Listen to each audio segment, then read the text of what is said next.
Unacademy. Let's crack it.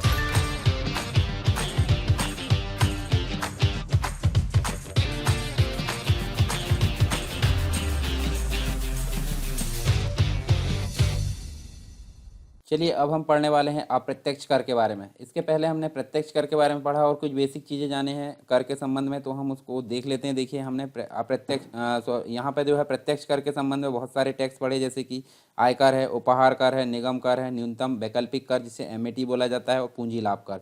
इसके बाद हमने कुछ अन्य प्रकार के प्रत्यक्ष कर देखे, जैसे व्यय कर है, फ्रिंज बेनिफिट टैक्स है, लाभांश वितरण है, उसके बाद वस्तु विनिमय कर। तो ये चारों हमने देखे। उसके बाद अब हम बात करते हैं अप्रत्यक्ष करों की।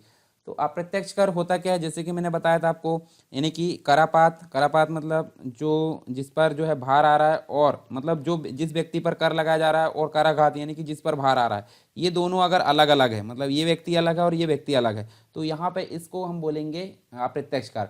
और अप्रत्यक्ष कर जो है वस्तुओं एवं सेवाओं पर लगाया जाता है। मतलब यहाँ पे अगर बात करें वस्तुओं जो है और सेवाओं पर, वस्तुओं और सेवाओं पर यहाँ पे इसको लगाया जाता है, और इसमें कर के भार को स्थानांतरित किया जाता है। ठीक है, स्थानांतरित मतलब एक व्यक्ति से दूसरे व्यक्ति में यहाँ पर ट्रांसफर किया जाता है, स्थानांतरित किया जाना संभव होता है। इसमें कराधान और करापात अलग अलग बिंदुओं पर होते हैं। जिस प्रकार हमने प्रत्यक्ष कर के बारे में पढ़ा था, वहाँ करापात और कराधान एक ही व्यक्ति पर, मतलब एक ही बिंदु पर होते हैं, और इसमें जबकि अलग अलग होते हैं। इसमें करारोपण की जो प्रणाली है कठिन होती है, तथा अनुमान लगाना भी यहाँ आसान नहीं होता। अनुमान लगाना आसान नहीं होता मतलब कितना कर लगेगा ये भी यहाँ पे संभव नहीं होता। ये सारी चीज़ हमको देखने को मिलती है किसके अंतर्गत, जो अप्रत्यक्ष कर है उसके अंतर्गत। इसके बाद हम देखें तो ये जो है, मतलब ये जो कर है वस्तु एवं सेवाओं के उत्पादन तथा उनके क्रय विक्रय पर लगाए जाते हैं। वस्तुओं व सेवा एक दूसरे से दूसरे व्यक्ति में हस्तांतरित की जाती है, इसलिए उन पर लगने वाला कर भी क्या होता है, स्थानांतरित होते जाता है। अब यहाँ देखिए आपको अलग अलग प्रकार से जो कर देखने को मिलेंगे। तो हम सिंपल अगर देखें तो जैसे आयकर का जो भूमिका रहती थी भारत के कर राजस्व में, यहाँ पे भारत का अप्रत्यक्ष कर जो है, यहाँ पे प्रत्यक्ष कर की अगर बात करें 55% यहाँ पर राजस्व में हिस्सा रहता था, परंतु अप्रत्यक्ष कर का जो हिस्सा है वो हमको 45% देखने को मिलता है। तो देखिए काफ़ी कम है यहाँ पे इससे। और अप्रत्यक्ष करों की जो प्रवृत्ति होती है प्रतिगामी होती है। प्रतिगामी का मतलब होता है, देखिए एक होता है प्रगतिशील। प्रगतिशील मतलब आय बढ़ने के साथ साथ में यहाँ पे क्या बढ़ते जाता है, आय बढ़ने के साथ साथ यहाँ पे जो है कर की जो राशि है वो बढ़ते जाती है। परंतु प्रतिगामी का मतलब इसके विपरीत, यानी कि आय बढ़ने के साथ साथ उसके कर की जो राशि है वो क्या होती है, घटते जाती है। तो इसलिए रिग्रेसिव या प्रवृत्ति प्रतिगामी इसको बोला जाता है। अप्रत्यक्ष कर के कारण ही वस्तु एवं सेवाओं के मूल्य में वृद्धि होती है। और अप्रत्यक्ष कर मुख्य रूप से हम देखें तो हमको देखने मिलता है, जैसे उत्पाद शुल्क देखने को मिलता है, साथ में हम देखें तो हमको सीमा शुल्क देखने को मिलता है, इसके अलावा हमको बिक्री कर देखने को मिलता है। तो ये सभी क्या है, एक प्रकार के अप्रत्यक्ष कर है। अब एक और चीज़ आपको ध्यान में रखनी होगी, जैसे आपको पता होगा 1 जुलाई 2017 की मैं बात करूं, 1 जुलाई 2017 को एक नया कर यहाँ सामने आया, जिसे एक राष्ट्र एक कर के रूप में जाना जाता है, जिसका नाम है जीएसटी, यानी कि जो वस्तु एवं सेवा कर है, गुड्स एंड सर्विस टैक्स इसको बोला जाता है, जीएसटी। इसके लागू होने के पश्चात जो सीमा शुल्क है, सीमा शुल्क मतलब ये वाला, सीमा शुल्क को छोड़कर सभी अन्य अप्रत्यक्ष कर समाप्त कर दिए गए, और इन करों को समाकलित रूप से जीएसटी में शामिल कर लिया गया। और जो कर है, यहाँ देखिए कर समाप्त होने का जो आशय है, हम ऐसा नहीं बोल सकते पूर्णतः समाप्त हो गए। पूर्णतः समाप्त न होकर मात्र जो वस्तु एवं सेवाओं से ये समाप्त हुए हैं, जो कि वस्तुओं व सेवा यानी जीएसटी के अंतर्गत शामिल कर लिए गए। आयात की हुई जो वस्तु है उस पर सीमा शुल्क यानी कि कस्टम ड्यूटी के साथ अब जो है जीएसटी, जिसके अंतर्गत अगर देखें तो हमको एक आईजीएसटी पढ़ने को मिलेगा। आईजीएसटी यानी कि integrated goods and service tax जिसको बोलते हैं, ये लगेगा। तो ये देखने को मिलता है अप्रत्यक्ष कर के अंतर्गत। अनअकैडमी आपके लेकर आया है बहुत ही आकर्षक फ्री प्लान जो कि एमपीपीएससी और व्यापम के एग्जाम से संबंधित है। यदि आप फ्री प्लान लेना चाहते हैं तो आपको यहाँ पे मिलेगा 500 से ज्यादा free live classes every week, और डाउट क्लियरिंग सेशन भी आपको दिया जा रहा है। वीकली फ्री मॉक टेस्ट यहाँ पे चल रहे हैं, फ्री लाइव क्विज यहाँ पे चलती है, 20 से ज्यादा क्वेश्चन यहाँ पे हर सब्जेक्ट को मिलाकर होता है। Daily T20 free live quiz यहाँ पे चलती है, 20 क्वेश्चन होते हैं, 20 मिनट में आपको इसका आंसर देने होते हैं, और 8 PM पे ये सीरीज चलती है, और 8:30 बजे इसका एनालिसिस कराया जाता है टॉप एजुकेटर्स के द्वारा। इसका फायदा लेने के लिए आपको क्या करना है, इसका फायदा लेने आपको डाउनलोड करना है सिंपली अनअकैडमी का लर्निंग ऐप। यहाँ पे एमपीपीएससी से संबंधित कोर्स यूज कीजिए, एमपीपीएससी आपका गोल सेलेक्ट कीजिए, और यहाँ पे सरकार 10 आपको प्रोमो कोड यूज करना है इस प्लान को अनलॉक करने के लिए। याद रहे सरकार 10 प्रोमो कोड यूज करने के बाद ही आप फ्री प्लान को अनलॉक कर सकते हैं। और यदि आप प्लस बैचेस के साथ जाना चाहते हैं अपनी ऑलराउंड प्रिपरेशन के लिए, तो यहाँ पे विभिन्न प्रकार के बैचेस चल रहे हैं। प्रीलिम्स के यहाँ पे अल्टीमेट 60 डेज का क्रैश कोर्स यहाँ पे चल रहा है, संपूर्ण ज्ञान, जो कि यदि आप रिवीजन कर रहे हैं तो इसके लिए आपके लिए आवश्यक है। और यदि आप संकल्प एमपीपीएससी 2020 में जुड़ रहे हैं तो इसके लिए आपको डाउट क्लियरिंग सेशन यहाँ पे एक्स्ट्रा मिलेंगे और वीकली 12 सेशन यहाँ पे सब्जेक्ट वाइज लग रहे हैं यदि आप ऑलरेडी रिवीजन कर रहे हैं तो। मेगा बैच स्टार्टिंग सून है यहाँ पे और एमपीपीएससी की तैयारी आप शुरू से करना चाहते हैं तो 10 महीने का फाउंडेशन बैच यहाँ पर शुरू हो रहा है। यहाँ पर टेस्ट सीरीज वगैरह भी चलेगी। स्वप्न पूर्ति बैच उन लोगों के लिए है जो यहाँ पे 2019 का प्रीलिम्स क्वालिफाई किए हैं और अपने सपनों को साकार करके एमपीपीएससी की जो मुख्य परीक्षा है उसमें उत्तीर्ण होना चाहते हैं। इसमें साथ ही साथ आपको उत्तर लेखन का अभ्यास कराया जाएगा। टॉप एजुकेटर्स के द्वारा आप इन टॉप एजुकेटर द्वारा आप पढ़ सकते हैं, आप देख सकते हैं। और इस सब्सक्रिप्शन प्राप्त करने के लिए आपको अनअकैडमी के लर्निंग ऐप में जाकर एमपीपीएससी और अपना संबंधित गोल में प्लस कोर्स में जाना है और यहाँ पे गेट सब्सक्रिप्शन ऑप्शन में क्लिक करके आपको इस प्रकार की विंडो यहाँ पे दिखेगी और आप यहाँ पे अपने अनुसार यहाँ पे जो प्लान है वो ले सकते हैं। और याद रहे सरकार 10 प्रोमो कोड यूज़ करने पर आपको 10% का डिस्काउंट मिल जाएगा। और देर किस बात की, download Unacademy app now to let's crack MP and exams.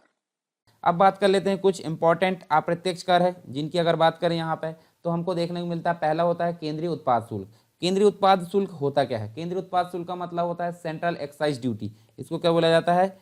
Central excise duty इसको बोला जाता है। किसको? केंद्रीय उत्पाद शुल्क को। तो केंद्रीय उत्पाद शुल्क को सेंट्रल एक्साइज ड्यूटी बोला जाता है। और इसकी अगर बात करें हम यहाँ पे तो देखिए जो केंद्रीय उत्पाद शुल्क है केंद्र सरकार के मतलब केंद्र सरकार जो है, केंद्र सरकार मतलब सेंट्रल गवर्नमेंट की अगर बात करें, केंद्र सरकार देश के अंदर मतलब एक कंट्री है, एक देश है, एक कंट्री है, उसके अंदर की बात है ना, उसके अंदर जो भी वस्तुएं यहाँ पे उत्पादित की जाती है, जो भी वस्तु उत्पादित की जाती है उस पर लगाना होता है। परंतु मादक वस्तुओं की अगर बात करें, मादक वस्तुओं में क्या क्या आती है? मादक वस्तुओं में आपको देखने मिलेगा शराब, साथ में गांजा है, तंबाकू है, इन सभी चीज़ों की अगर बात करें तो ये मादक वस्तुएं कहलाती है। इन पर उत्पाद शुल्क राज्य सरकारों द्वारा लगाया जाता है। मतलब इन पर कौन लगाएगा?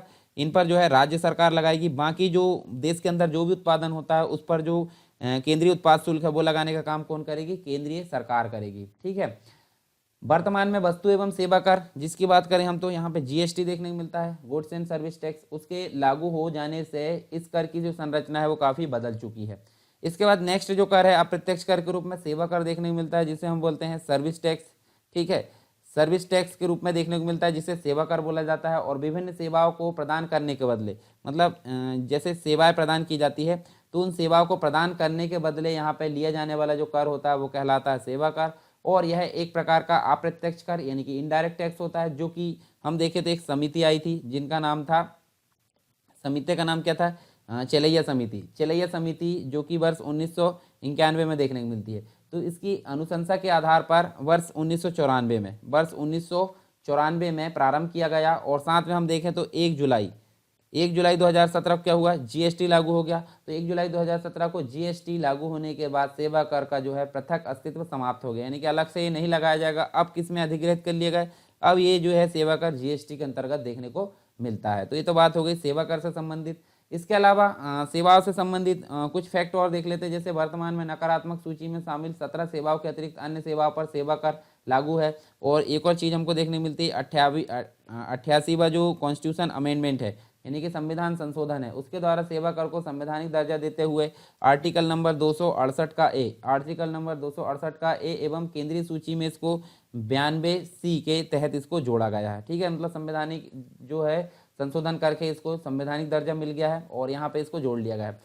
और एक और चीज़ देखिए, जो स्वच्छता यानी कि हम बात करें स्वच्छ पर्यावरण उपकर है उसको छोड़कर अन्य सभी उपकर एवं अधिभार वस्तु एवं सेवा कर के अंतर्गत शामिल कर लिए गए वर्तमान में। तो ये हो गया हमारा सेवा कर के संबंध में। उसके बाद देखिए आपको देखने को मिलता है सीमा शुल्क। सीमा शुल्क मतलब होता है कस्टम ड्यूटी। इसको क्या बोला जाता है? कस्टम ड्यूटी इसको बोला जाता है सीमा शुल्क को। और सीमा शुल्क एक प्रकार का अप्रत्यक्ष कर है। तो हम अप्रत्यक्ष कर के अंतर्गत ही पढ़ रहे थे, ये ज़्यादा हमको याद नहीं रखना। और ये क्या होता है? निर्यात मतलब एक्सपोर्ट और साथ में जो है आयात यानी कि इंपोर्ट। तो निर्यात और आयात जो देश से निर्यात की जाने वाली कुछ वस्तुएं तथा जो विदेशों से आयात की जाने वाली सभी वस्तुओं पर यह लगाया जाता है। और इसी आधार पर सीमा शुल्क को 2 भागों में बांटा गया है। 2 भागों में कैसे? एक तो होता है निर्यात और एक होता है आयात। निर्यात सीमा शुल्क और एक आयात सीमा शुल्क इसके अंतर्गत देखने को मिलता है। निर्यात मतलब एक्सपोर्ट ड्यूटी और आयात मतलब इंपोर्ट ड्यूटी इसको बोला जाता है। सीमा शुल्क से जुड़े सभी विषय हम देखें तो ये जो होता है केंद्रीय उत्पाद एवं सीमा शुल्क बोर्ड जिसे हम बोलते हैं सीबीईसी। सीबीईसी का मतलब क्या होता है? Central board of excise and customs के अंतर्गत ये सारे जो है इसके अंतर्गत ये सारी चीज़ें हमको देखने को मिलती है। और ये जो बोर्ड है, ये बोर्ड हम देखें तो यहाँ पे वित्त मंत्रालय के राजस्व विभाग के अंतर्गत शामिल किया जाता है। उसके बाद देखिए केंद्रीय बिक्री कर। केंद्रीय बिक्री कर क्या होता है? केंद्रीय बिक्री कर का मतलब होता है, यहाँ पे देखें, इसको सेंट्रल सेल टैक्स बोला जाता है, CST इसको बोला जाता है, सेंट्रल सेल टैक्स। और केंद्र सरकार द्वारा दो राज्यों के मध्य, दो राज्य मतलब कोई भी राज्य हो सकते हैं, दो राज्य जो भारत के अंतर्गत है, केंद्र सरकार के द्वारा दो राज्यों के मध्य अगर वस्तुओं का व्यापार किया जाता है, तो उस पर लगने वाला कर को केंद्रीय बिक्री कर कहा जाता है। और GST के लागू होने के बाद इसे क्या कर दिया गया है? क्रॉस यानी कि समाप्त कर दिया गया है। तो ये आपको ध्यान में रखना है। उसके बाद देखिए एक इंपॉर्टेंट कर देखने को मिलता है जिसका नाम है मूल्यवर्धित कर। मूल्यवर्धित का मतलब होता है, इसको बोलते हैं वेट, वैल्यू एडेड टैक्स, यानी कि जिस प्रकार उत्पादन किया जाता है, उत्पादन करने के पश्चात जो उसकी वैल्यू बढ़ जाती है, तो जिस प्रकार उत्पादन से लेकर जो उपभोक्ता तक की पहुंचने की प्रक्रिया होती है, उसमें जो है ये कर को जोड़ा जाता था। तो इसका अगर बात करें तो एक समिति आई थी जिसका नाम था असीम दास गुप्ता समिति। असीम दास गुप्ता समिति की संस्तुति पर भारत में वेट लागू हुआ था। और कोई भी वस्तु उत्पादन से लेकर उपभोक्ता तक पहुंचने के क्रम में कई चरणों से गुजरती है। मतलब जब हम उत्पादन करते हैं, प्रोडक्शन करते हैं, तो वो जो कंज्यूमर है उस तक पहुंचने के लिए यहाँ पे बहुत सारी स्टेप्स का उसको सामना करना पड़ता है यहाँ बीच में। तो उत्पादन से लेकर उपभोक्ता तक पहुंचने के क्रम में कई चरणों से गुजरना पड़ता है। और उत्पादन से अंतिम उपभोक्ता तक पहुंचने के क्रम में उसमें विभिन्न सेवाएं जुड़ती जाती है। यहाँ पे बीच में क्या होता है? विभिन्न प्रकार की सेवाएं इसमें ऐड होते जाती है। और इस पद्धति को ध्यान में रखते हुए यहाँ पे किसको लागू किया गया था? वेट को, यानी कि वैल्यू एडिड टैक्स, जिसे हम मूल्यवर्धित कर बोलते हैं, इसको लागू किया गया, इसका विकास हुआ। और वेट उत्पादन से उपभोग तक के जो प्रत्येक चरण है उसमें आरोपित किया जाता है। यानी कि उत्पादन से उपभोग तक के जो प्रत्येक चरण है, 1 2 3 4 जितने भी होते हैं, उस पर प्रत्येक जगह वेट हमको देखने को मिलता है। इस प्रणाली के माध्यम से करों की बहुलता को समाप्त करने का प्रयास किया गया। और वेट लागू होने से पहले विभिन्न राज्यों द्वारा वस्तुओं के उत्पादन पर विभिन्न प्रकार के कर लगाए जाते थे, जिससे वस्तुओं के मूल्य में बड़ी जो असमानता देखने को मिलती थी। इसी कारण से वस्तुओं के मूल्य विभिन्न राज्यों में भिन्न भिन्न देखने को मिलते। और वेट व्यवस्था, वेट मतलब वैल्यू एडिड टैक्स जो प्रणाली है, उसमें संपूर्ण भारत क्षेत्र में चुंगी तथा चुंगी कर जिसे हम बोलते हैं और प्रवेश कर को छोड़कर शेष जो सभी शुल्क है उसको समाप्त कर दिया गया। स्वीकृत व्यवस्था पर जो है निगरानी रखने हेतु सभी व्यापारियों को एक टिन नंबर, TIN नंबर यहाँ पे देखने को मिलता है।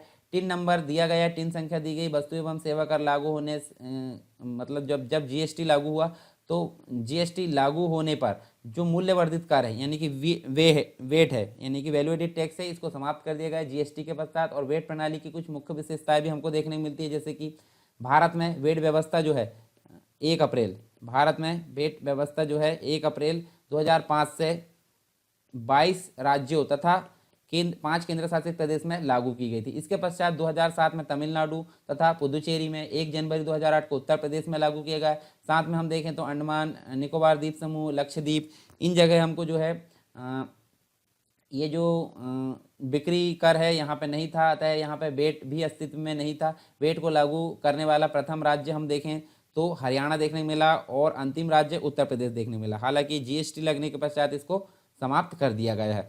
तो ये हमने देखे यहाँ पे मूल्य वर्धित जो कर है उसके बारे में यहाँ पे देखें।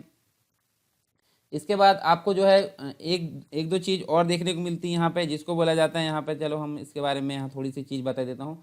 एक होता है उपकर। उपकर मतलब होता क्या? उपकर मतलब होता है शेष, ठीक है। और एक होता है अधिभार, ठीक है। एक क्या होता है? अधिभार। अधिभार का मतलब होता है सरचार्ज, ठीक है। एक होता है शेष और एक होता है अधिभार, और दोनों का मतलब यहाँ देखें तो उपकर का मतलब जो होता है शेष होता है और अधिभार का मतलब होता है सरचार्ज, ठीक है। तो कर की जो दर है उस पर लगाया गया, मतलब यहाँ पे हम देखें शेष के बारे में थोड़ी सी जानकारी दे देता हूँ। यानी कि कर आधार पर लगाया गया जो अन्य कर है उस पर, उसको जो उपकर बोला जाता है। परंतु अगर अधिभार की अगर बात करूँ तो अधिभार का मतलब क्या होता है? कर की दर पर लगाया गया अतिरिक्त कर भार जो कहलाता है क्या? सरचार्ज कहलाता है। जैसे यहाँ उपकर में क्या होता है? कोयले पर लगाया गया स्वच्छ पर्यावरण का जो है उपकर कहलाता है। और यहाँ पे सेवा कर पर लगाया जाता है, सेवा कर पर 0.5 का जो % है वो लगाया गया, क्या कहलाता है? सरचार्ज कहलाता है। तो बेसिक चीज़ें थी। अब थोड़ी सी बात कर लेते हैं GST के बारे में। कुछ और चीज़ें बचेगी तो वो हम देखेंगे कहाँ पे? वो देखेंगे हम नेक्स्ट जो क्लास है उसमें देखेंगे, ठीक है। तो नेक्स्ट क्लास में हम बाकी की चीज़ें देखने वाले हैं। तो GST होता क्या है बेसिक कॉन्सेप्ट में आपको समझा देता हूँ। वस्तु एवं सेवा कर जिसको बोला जाता है। तो यहाँ मैं थोड़ा थोड़ा मोटा मोटा बता देता हूँ आपको, बाकी की जो विस्तार से चीज़ें हैं वो नेक्स्ट क्लास में हम देखेंगे। तो इसको बोला जाता है यहाँ पे गुड्स एंड सर्विस टैक्स, इसको बोला जाता है। गुड्स एंड सर्विस टैक्स मतलब वस्तु एवं सेवा कर इसको बोला जाता है। और जीएसटी एक प्रकार की एकीकृत कर प्रणाली है। एकीकृत कर प्रणाली मतलब सभी अप्रत्यक्ष करों को इसमें शामिल कर दिया गया है और इसको लागू होने के पश्चात अन्य जो कर है वो समाप्त कर दिए गए हैं, जिसमें केंद्र एवं राज्य सरकारों द्वारा वस्तु एवं सेवा पर जो है विभिन्न चरणों में लगाए जाने वाले जो कर है उसको समाप्त करके एक एकीकृत कर प्रणाली कर लगाने की जो व्यवस्था है वो की गई है। और आर्टिकल नंबर 366 की बात करें, जो कि यहाँ पे संशोधित के अनुसार पीने योग्य जो अल्कोहल है उसको छोड़कर किसी भी वस्तु एवं सेवा कर पर लगने वाला जो कर है वो वस्तु एवं सेवा कर, मतलब किसी भी वस्तु एवं सेवा पर लगने वाला जो कर है वो वस्तु एवं सेवा कर के अंतर्गत देखने को मिलता है, यानी जीएसटी के अंतर्गत देखने को मिलता है। तो जुलाई मतलब 1 जुलाई 2017 को आपको पता होगा जीएसटी को लागू किया गया। और भारतीय जो जीएसटी मॉडल है वो कहाँ से लिया गया है, कनाडा के अंतर्गत जो उपभोग भेंट मॉडल है, उपभोग भेंट मॉडल पर यह आधारित है। इसके साथ ही हमको देखने को मिलता है, देखिए यहाँ पे जीएसटी का प्रारूप देखने को मिलता है। तो जीएसटी का प्रारूप देख सकते हैं आप, देखिए क्या क्या चीज़ें देखने को मिलती है जीएसटी के अंतर्गत। तो जीएसटी के अंतर्गत हम देख सकते हैं यह कुछ अपवादों को छोड़कर राष्ट्रीय स्तर पर एक देश एक कर प्रणाली की अवधारणा पर आधारित है, क्योंकि पूर्व में देश में केंद्रीय उत्पाद शुल्क देखिए आपको देखने मिला, केंद्रीय उत्पाद शुल्क, साथ में हम देख सकते हैं सीमा शुल्क, विशेष अतिरिक्त शुल्क देखने मिला, राज्य स्तर पर बिक्री, प्रवेश शुल्क, मनोरंजन शुल्क, विलासिता शुल्क, ये सभी कर आरोपित किए जाते थे। तो इन सभी करों को किसके अंतर्गत शामिल कर लिया गया, इन सभी कर को जीएसटी के अंतर्गत देखने को मिलता है। और जीएसटी द्वारा प्रतिस्थापित यानी कि उसके अंदर जो विभिन्न प्रकार के कर को अधिग्रहित किया गया है वो हम देख लेते हैं। तो देखिए यहाँ पे आपको टैक्स सब्स्यूम्ड अंडर जीएसटी, तो केंद्रीय जीएसटी द्वारा प्रतिस्थापित होने वाले कुछ कर है और राज्य जीएसटी के द्वारा प्रतिस्थापित होने वाले कुछ कर है। तो यहाँ देखिए आपको केंद्रीय उत्पाद शुल्क ये देखने को मिलता है, जो कि केंद्रीय जीएसटी मतलब जो केंद्र के द्वारा यहाँ देखने को मिलता है, केंद्र के अंतर्गत आता है, जीएसटी में शामिल हो गया। अतिरिक्त उत्पाद शुल्क, सेवा कर, प्रतिकारी शुल्क, उसके बाद हम देखें अतिरिक्त सीमा शुल्क, साथ में हम देखें केंद्र द्वारा लगाए जाने वाले अधिभार तथा उपकर देखने को मिलता है। उसके बाद देखिए वेट यानी वैल्यू एडिड टैक्स जो राज्य के अंतर्गत था ये आपको देखने को मिलता है जीएसटी के अंतर्गत। खरीद कर, मनोरंजन कर, विलासिता शुल्क, उसके बाद देखिए प्रवेश शुल्क देखने को मिलता है, चुंगी। उसके अलावा विज्ञापन यानी एडवर्टाइजमेंट, जिसकी बात करें तो अखबार है, टीवी है, रेडियो, इन सभी को छोड़कर हमको यहाँ विज्ञापन शुल्क देखने को मिला, तो जो कि जीएसटी में शामिल कर लिया गया है। लॉटरी व जुआ पर लगने वाला जो कर है, राज्य द्वारा लगाए जाने वाले अधिभार एवं उपकर आपको देखने को मिलते हैं। इसके बाद आप देखिए यहाँ पे जीएसटी का जो इतिहास है, कुछ बेसिक चीज़ें हम देख लेते हैं यहाँ पे फटाफट। देखिए सन 2000 की बात करें तो केंद्र सरकार ने जीएसटी पर विचार विमर्श करने के लिए एक समिति का गठन किया था, जिसका नाम था असीम दास गुप्ता समिति, और ये असीम दास गुप्ता की अध्यक्षता में बनाई गई थी। फिर वर्ष 2003 में एक अप्रत्यक्ष कर पर गठित एक केलकर समिति आई थी, जिसने वेट सिद्धांत पर आधारित वस्तु एवं सेवा कर का सुझाव दिया। साथ में 2006 और 7 की बात करें तो इसमें बजट में तत्कालीन जो वित्त मंत्री थे पी चिदम्बरम, इन्होंने वर्ष 2010 से जो है जीएसटी लागू करने का प्रस्ताव रखा। इसके पश्चात भारत में जीएसटी को लागू करने की जो सिफारिश है सबसे पहले 13वें वित्त आयोग इसमें देखने को मिली। वर्ष 2011 में जीएसटी विधेयक 115वां संविधान संशोधन विधेयक के रूप में यहाँ सामने आया, परंतु ये जो है असफल रहा। फिर भारत में लगभग जो है 17 वर्षों से अधिक का इतिहास रहा और फाइनली 1 जुलाई 2017 को ये जो है साकार हो सका, यानी कि जीएसटी यहाँ फाइनली लागू कर दिया गया। क्या संवैधानिक प्रावधान 122वां संविधान संशोधन विधेयक था, ये आपको याद रखना, और 101वां संविधान संशोधन था, ठीक है, जिसके आधार पर यहाँ पे जीएसटी को लागू किया गया। तो ये चीज़ हमको देखने को मिलती है किसके अंतर्गत, जीएसटी के अंतर्गत। अब आप देखिए जीएसटी के प्रकार देख लेते हैं, तो ये हमारा जीएसटी यहाँ पे जो है उसमें संबंधित देख लेंगे, और जीएसटी का जो अन्य चीज़ें हैं वो भी हम यहाँ पे देख सकते हैं। तो देखिए जीएसटी के जो प्रकार है वो हमको देखने को मिलते हैं, कितने प्रकार की जीएसटी जो है 4 प्रकार से देखने को मिलता है। कौन कौन से 4 प्रकार, कौन कौन से, एक तो होता है केंद्रीय जीएसटी, एक होता है राज्य जीएसटी, एक होता है एकीकृत, मतलब यहाँ पे देखें तो एकीकृत इंटीग्रेटेड जीएसटी इसको बोला जाता है, और एक यूटी जीएसटी बोला जाता है, यानी कि संघ राज्य क्षेत्र के संबंध में यहाँ पे जीएसटी देखने को मिलता है। तो केंद्रीय जीएसटी की अगर बात करूँ तो केंद्रीय जीएसटी के अंतर्गत केंद्र सरकार द्वारा वस्तु एवं सेवाओं की आपूर्ति पर कर लगाया जाता है और वह वसूल भी इसके द्वारा किया जाता है। जैसे यहाँ देखें तो वर्तमान में केंद्र सरकार द्वारा लगाए जाने वाले जो कर है उसमें हमको उत्पाद शुल्क देखने को मिलता है, ठीक है, उत्पाद शुल्क देख सकते हैं यहाँ पे। उसके बाद आबकारी शुल्क, आबकारी का अतिरिक्त शुल्क है, सीमा शुल्क है, इन सभी को देखने को मिलता है। इसके अतिरिक्त कुछ सेवाएं, वस्तु एवं सेवाओं की आपूर्ति संबंधित जो कर है वो सभी किसके अंतर्गत आते हैं, केंद्रीय जीएसटी के अंतर्गत शामिल किए जाते हैं। फिर राज्य जीएसटी, राज्य जीएसटी मतलब एसजीएसटी या स्टेट जीएसटी इसको बोला जाता है। राज्य जीएसटी व्यवस्था के अंतर्गत वस्तु एवं सेवा पर राज्य सरकार द्वारा लगाए जाने वाले जो कर है उनको जो है राज्य मतलब वेट कर यहाँ पे देखा जाता है। वेट यानी वैल्यू एडिड टैक्स, कर क्रय कर जो होता है, चुंगी होता है, प्रवेश शुल्क है और अन्य प्रकार के कर जो है किसके अंतर्गत शामिल किया जाता है, राज्य जीएसटी के अंतर्गत शामिल किए जाते हैं। एक आर्टिकल हम देखें 366, तो 366 के अनुसार जो है यहाँ पे इसके अनुसार यानी संशोधित जो है उसके अनुसार जीएसटी के संबंध में राज्य शब्द का आशय सभी राज्यों तथा उन केंद्र शासित प्रदेशों से है जिनमें ये जो है विधानसभा शामिल होती है। फिर हम देखें एकीकृत यानी इंटीग्रेटेड जीएसटी, जिसे एकीकृत जीएसटी बोला जाता है। और ये जो होता है जीएसटी, एकीकृत जीएसटी का प्रावधान यहाँ देख सकते हैं, आईजीएसटी इसको बोला जाता है। और वस्तु एवं सेवा पर लगाया जाने वाला वह कर जो केंद्र सरकार द्वारा लगाया जाए और वसूल किया जाए। आईजीएसटी के अंतर्गत प्राप्त कर की जो राशि है राज्यों को होने वाले राजस्व की क्षति हेतु यहाँ पे वितरित की जाती है। तो ये हो गया एकीकृत। एक और होता है संघ क्षेत्र का जीएसटी। संघ क्षेत्र का जीएसटी मतलब यहाँ देखें यूनियन टेरिटरी का जो जीएसटी है वो बोला जाता है। यहाँ पे वस्तु एवं सेवा कर प्रणाली के तहत यहाँ पे यूटी जीएसटी की व्यवस्था का प्रावधान उन केंद्र शासित प्रदेशों के लिए भी है जहाँ उनकी अपनी विधानसभा नहीं है, जैसे कि अंडमान निकोबार है, अंडमान निकोबार द्वीप समूह है, लक्षद्वीप है, लक्षद्वीप, दमन है, दीव है, दादर नागर हवेली है। इन सभी यूनियन टेरिटरी में जो जीएसटी है यहाँ पे इसका प्रावधान देखने को मिलता है।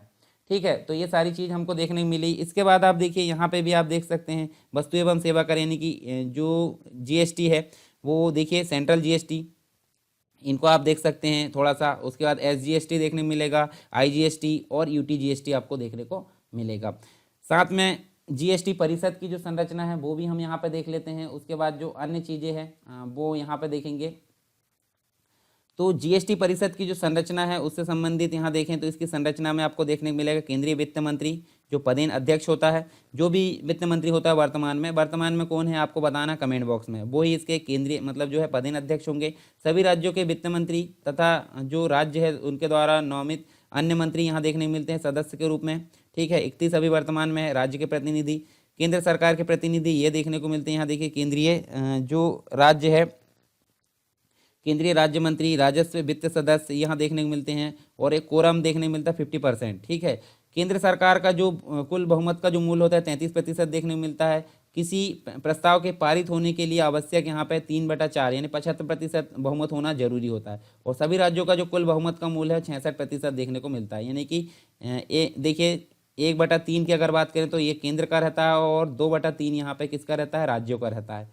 तो ये देखने को मिलता है। ठीक है, तो ये तो हो गया हमारा जीएसटी से संबंधित बहुत सारी चीज़ें यहाँ पे। इसके बाद देखिए कुछ और चीज़ें हैं जीएसटी का विभिन्न वर्गों का पर जो है क्या प्रभाव पड़ा, तो ये भी हमको देखने को मिलता है। जैसे पहला बात करें आम आदमी की, तो आम आदमी पर इसका जो है किस प्रकार से अनुकूल प्रभाव पड़ा। तो अधिकतर वस्तुओं पर या तो कर में छूट या तो केवल 5% कर देखने को मिला। गरीब और आम जनता को अधिकतम यहाँ पर लाभ मिला।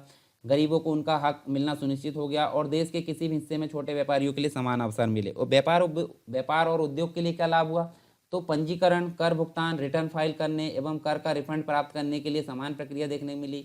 निर्माण आपूर्तिकर्ता से खुदरा विक्रेता तथा टैक्स क्रेडिट के निर्बाध प्रवाह से करों पर जो कर है उसका उन्मूलन देखने को मिला। अर्थव्यवस्था में क्या लाभ हुआ, तो एकीकृत जो साझा राष्ट्रीय बाजार है उसका निर्माण देखने को मिलता है। भारत को एक विनिर्माण केंद्र यानी मैन्युफैक्चरिंग हब बनाना, निवेश और निर्यात को बढ़ावा देना, साथ ही आर्थिक वृद्धि में 1.5 से 2% तक यहाँ पे अतिरिक्त वृद्धि देखने को मिलती है। सरल कर व्यवस्था की अगर बात करें तो सरल कर व्यवस्था के अंतर्गत देखें तो वस्तु एवं सेवाओं पर लगने वाले जो वर्तमान अनेक कर है उनकी जगह एक कर से जो है आसानी से देखने को मिलती है। कम छूट के साथ सरल कर व्यवस्था है। देश भर में नियम प्रक्रियाओं एवं कर की दरों में एकरूपता देखने को मिलती है। तो ये अलग अलग प्रकार से कुछ प्रभाव थे।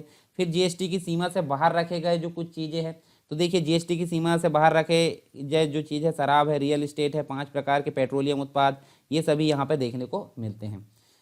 उसके बाद देखिए आपको जीएसटी जो परिषद है उसका निर्णय देखें तो देखिए जीएसटी से छूट के लिए सीमा जो है 20 लाख रुपए होगी और विशेष राज्यों के लिए जो है 10 लाख रुपए होगी। समेकित छूट सीमा 50 लाख रुपए। जैसे अगर बात करें व्यापारी है 1%, निर्माता है 2%, रेस्टोरेंट है 3%।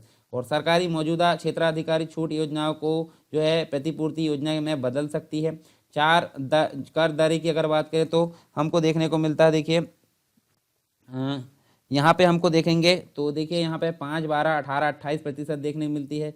कुछ वस्तुओं और जो सेवाएं होती है, कुछ यहाँ पे देखें तो कुछ वस्तुओं और सेवाएं जीएसटी से मुक्त रखी गई है। साथ में हम देख सकते हैं, देखिए 101वां संविधान संशोधन अधिनियम आया था 2016 में, जिसके अंतर्गत कुछ आर्टिकल्स यहाँ डिफाइन किए गए जिसमें जीएसटी का वर्णन है। तो देखिए पहला जो आर्टिकल है, जैसे 246 की बात करें तो आर्टिकल नंबर 246 क्या बोलता है, संसद को सीजीएसटी व आईजीएसटी लगाने का अधिकार होगा और राज्यों को एसजीएसटी लगाने का अधिकार होगा। दूसरा जो है 269 यानी कि 269 की अगर बात करें तो केंद्रीय बिक्री कर इसके अंतर्गत देखने को मिलता है, जिसके अंतर्गत अंतर्राष्ट्रीय व्यापार पर जो है कर लगाया जाएगा। फिर आर्टिकल नंबर 269 यानी कि 269 का ए, जिसके अंतर्गत आईजीएसटी यानी कि integrated GST goods and service tax देखने को मिलता है, जिसके अंतर्गत अंतर्राज्यीय विनियमन पर लगेगा ये, आयात पर सीमा शुल्क प्लस आईजीएसटी यहाँ लगेगा, अंतिम राज्य का यह यहाँ जो है मतलब जहाँ पर वस्तु को उपभोग किया जाना है। फिर उसके बाद स्पेशल इकोनॉमिक जोन जहाँ SEZ जिसे बोलते हैं, इस पर वस्तु सेवा जो है बाहर निकलने पर आईजीएसटी लगेगा। फिर आर्टिकल नंबर 268 यानी कि 268 के ए में हमको सर्विस टैक्स से ये जो है आर्टिकल आप संविधान से हटा दिया गया है। 270 में क्या देखने को मिलता है, बेकर जो केंद्र लगाता है, वसूलता है तथा केंद्र और राज्यों के बीच में बढ़ते हैं। जैसे हम यहाँ देखें तो 4 प्रकार से जीएसटी, देखिए यहाँ पे जीएसटी जो है आईजीएसटी और यहाँ पे आईजीएसटी का आधा हिस्सा भी यहाँ देखने को मिलता है। तो ये संवैधानिक प्रावधान था। संवैधानिक प्रावधान मतलब 101वां संविधान संशोधन हुआ मतलब संविधान में, और जिसके तहत यहाँ पे जीएसटी को जोड़ा गया 1 जुलाई 2017 को। और 1 जुलाई को आपको पता होगा कौन से दिवस के रूप में मनाया जाता है, जीएसटी दिवस के रूप में मनाया जाता है गवर्नमेंट के द्वारा, ठीक है, पूरे भारत में। तो ये चीज़ हमको देखने को मिलती है जीएसटी के अंतर्गत। तो आई होप सारी चीज़ें आपको क्लियर हुई होगी। इसके बाद हम देखेंगे केंद्रीय कर एवं राज्य कर के बारे में, तो बाकी जो है अन्य क्लास में हम देखेंगे। यहाँ पे हमने अप्रत्यक्ष कर के बारे में बात की है, और विभिन्न प्रकार के अप्रत्यक्ष कर जो पहले बहुत अधिक लगाए जाते थे वो अभी अधिग्रहित कर लिए गए, किसके तहत, अभी अधिग्रहित कर लिए गए हैं जीएसटी के तहत। तो ये आपको ध्यान में रखना है जीएसटी के बारे में मुख्य रूप से। तो चलिए मिलते हैं नेक्स्ट टॉपिक के साथ में नेक्स्ट क्लास में, तब तक के लिए जय हिंद। अनअकैडमी आपके लेकर आया है बहुत ही आकर्षक फ्री प्लान जो कि एमपीपीएससी और व्यापम के एग्जाम से संबंधित है। यदि आप फ्री प्लान लेना चाहते हैं तो आपको यहाँ पे मिलेगा 500 से ज्यादा free live classes every week, और डाउट क्लियरिंग सेशन भी आपको दिया जा रहा है। वीकली फ्री मॉक टेस्ट यहाँ पे चल रहे हैं, फ्री लाइव क्विज यहाँ पे चलती है, 20 से ज्यादा क्वेश्चन यहाँ पे हर सब्जेक्ट को मिलाकर होता है। Daily T20 free live quiz यहाँ पे चलती है, 20 क्वेश्चन होते हैं, 20 मिनट में आपको इसका आंसर देने होते हैं, और 8 PM पे ये सीरीज चलती है, और 8:30 बजे इसका एनालिसिस कराया जाता है टॉप एजुकेटर्स के द्वारा। इसका फायदा लेने के लिए आपको क्या करना है, इसका फायदा लेने आपको डाउनलोड करना है सिंपली अनअकैडमी का लर्निंग ऐप। यहाँ पे एमपीपीएससी से संबंधित कोर्स यूज कीजिए, एमपीपीएससी आपका गोल सेलेक्ट कीजिए, और यहाँ पे सरकार 10 आपको प्रोमो कोड यूज करना है इस प्लान को अनलॉक करने के लिए। याद रहे सरकार 10 प्रोमो कोड यूज करने के बाद ही आप फ्री प्लान को अनलॉक कर सकते हैं। और यदि आप प्लस बैचेस के साथ जाना चाहते हैं अपनी ऑलराउंड प्रिपरेशन के लिए, तो यहाँ पे विभिन्न प्रकार के बैचेस चल रहे हैं। प्रीलिम्स के यहाँ पे अल्टीमेट 60 डेज का क्रैश कोर्स यहाँ पे चल रहा है, संपूर्ण ज्ञान, जो कि यदि आप रिवीजन कर रहे हैं तो इसके लिए आपके लिए आवश्यक है। और यदि आप संकल्प एमपीपीएससी 2020 में जुड़ रहे हैं तो इसके लिए आपको डाउट क्लियरिंग सेशन यहाँ पे एक्स्ट्रा मिलेंगे, और वीकली 12 सेशन यहाँ पे सब्जेक्ट वाइज लग रहे हैं यदि आप ऑलरेडी रिवीजन कर रहे हैं तो। मेगा बैच स्टार्टिंग सून है यहाँ पे, और एमपीपीएससी की तैयारी आप शुरू से करना चाहते हैं तो 10 महीने का फाउंडेशन बैच यहाँ पे शुरू हो रहा है। यहाँ पे टेस्ट सीरीज वगैरह भी चलेगी। स्वप्न पूर्ति बैच उन लोगों के लिए है जो यहाँ पे 2019 का प्रीलिम्स क्वालिफाई किए हैं और अपने सपनों को साकार करके एमपीपीएससी की जो मुख्य परीक्षा है उसमें उत्तीर्ण होना चाहते हैं। इसमें साथ ही साथ आपको उत्तर लेखन का अभ्यास कराया जाएगा टॉप एजुकेटर्स के द्वारा। आप इन टॉप एजुकेटर्स द्वारा आप पढ़ सकते हैं, आप देख सकते हैं। और इस सब्सक्रिप्शन प्राप्त करने के लिए आपको अनअकैडमी के लर्निंग ऐप में जाकर एमपीपीएससी और अपना संबंधित गोल में प्लस कोर्स में जाना है, और यहाँ पे गेट सब्सक्रिप्शन ऑप्शन में क्लिक करके आपको इस प्रकार की विंडो यहाँ पे दिखेगी, और आप यहाँ पे अपने अनुसार यहाँ पे जो प्लान है वो ले सकते हैं। और याद रहे सरकार 10 प्रोमो कोड यूज करने पर आपको 10% का डिस्काउंट मिल जाएगा। और देर किस बात की, download Unacademy app now to let's crack MP and weapon exams.